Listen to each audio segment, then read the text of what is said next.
Hello friends, સ્વાગત છે આપનું મારા રસોડાના કાઠિયાવાડી સ્વાદમાં. હું ભાવનાબેન રાઠોડ આજે આપના માટે એક સરસ રેસીપી લઈને આવી છું, જે આપણે સાકર કેરી બનાવશું. તો વિડીયો છેલ્લે સુધી જોજો અને પસંદ પડે તો લાઈક, શેર અને સબસ્ક્રાઇબ કરજો અને પાસે રહેલું બેલ પ્રેસ કરો, જેથી મારા નવા વિડીયો સૌથી પહેલા આપને મળે. ચાલો શરૂ કરીએ સાકર કેરી. આજે આપણે બનાવશું ગળ્યું અથાણું, જે આપણે સાકરમાં બનાવશું. તો અથાણું બનાવવા માટે મેં કિલો રાજાપુરી કેરી લીધેલી છે. આ રીતના મોટી સાઈઝમાં કેરી આવે છે. રાજાપુરી કેરી લીધેલી છે, એને સમારી અને મેં આ રીતના નાના ટુકડા કરી લીધેલા.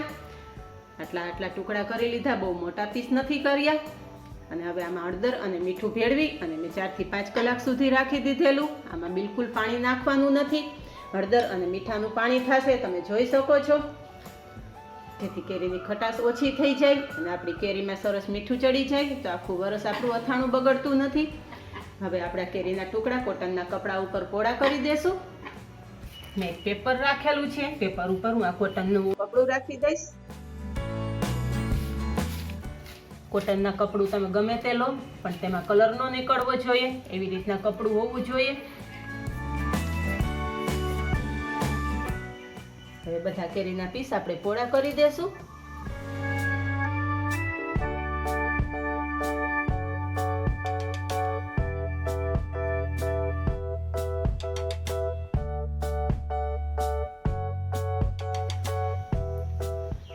મેં કેરીના ટુકડા આ રીતના ખુલ્લા કરી અને સૂકવવા રાખી દીધેલા છે.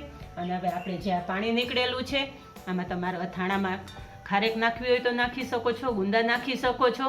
એ પણ ચોખ્ખા પાણીથી ધોઈ અને આ ખારેક નાખવી હોય તો આ ખાટા પાણીમાં તમે ધોઈ પલાળી અને 2 કલાક રાખી સાકર કેરી સાથે મિક્સ કરી શકો છો. હવે આ કેરી આપણે સુકાવા દેશું. આ કેરી આપણે ઘરમાં છાંયે જ સૂકવવાની છે. 4 થી 5 કલાક આપણે છાંયે સૂકવ્યા પછી આપણી કેરી સરસ સુકાઈ ગઈ છે. હવે આ કેરી બધી આપણે એક વાસણમાં લઈ લેશું.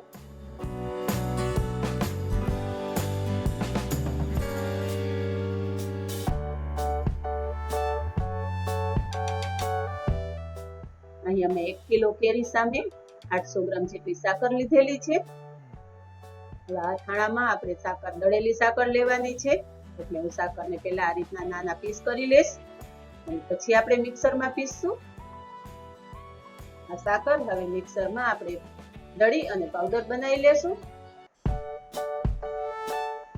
હવે સાકરની પાવડર અને કેરી આપણે મિક્સ કરી દેશું. સાકર કેરીનું અથાણું આખું વરસ આપણે કલર અને સ્વાદ સરસ જળવાઈ રહે છે, તો ચોક્કસથી બનાવો. હવે આ બીજી સાકર પણ આપણે પીસી એનો પાવડર પણ આપણે મિક્સ કરી દઈશું. હવે સાકરની સાથે મેં અડધી કેરીનું છીણ કરીને લીધેલું છે. છીણ પણ આપણે કેરીમાં મિક્સ કરી દઈશું. કેરીનું છીણ નાખવાથી અથાણાનો મસાલો સરસ મિક્સ થઈ જાય છે અને અથાણું આપણું સરસ લચકા પડતું બને છે. હવે ચમચાની મદદથી આપણે બધા સાકર અને કેરીનું ખમણ મિક્સ કરી દઈશું. સાકર અને કેરી સરસ મિક્સ કરી લીધી છે. પછી આપણે કપડું ઢાંકી અને 1 દિવસ છાંયે જ રાખશું. છાંયામાં રાખ્યા પછી બીજે દિવસે આપણે તાપમાં રાખશું, જેથી સાકર અને કેરી સરસ મિક્સ થઈ જશે. 2 દિવસ તડકે છાંયે રાખ્યા પછી આપણી સાકરની સરસ ચાસણી થઈ ગઈ છે. કેરી અને સાકર સરસ મિક્સ થઈ ગઈ છે. હવે આ કેરીમાં આપણે મસાલો મિક્સ કરશું. આ મસાલો હું હોમમેડ બનાવેલો છે, જેની લિંક પણ આપને મળી રહેશે. હવે આ મસાલો આપણે અથાણામાં મિક્સ કરી દેશું. આ અથાણું ઓછા તેલમાં બનતું અને આખા વર્ષ સુધી તમે સ્ટોર કરો, કલર અને સ્વાદ બિલકુલ જળવાઈ રહેશે.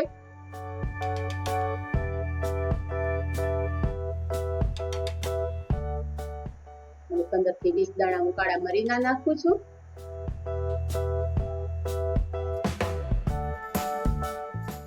ચમચાની મદદથી સરસ મસાલો અને કેરી બધું આપણે મિક્સ કરી લેવાનું છે. અને મેં તેલ 1 વાટકી લીધેલું છે, જે ગરમ કરી અને ઠંડુ થયા પછી આપણે અથાણામાં મિક્સ કરવાનું છે. અથાણામાં હંમેશા તેલ ગરમ કરીને જ નાખવાનું છે.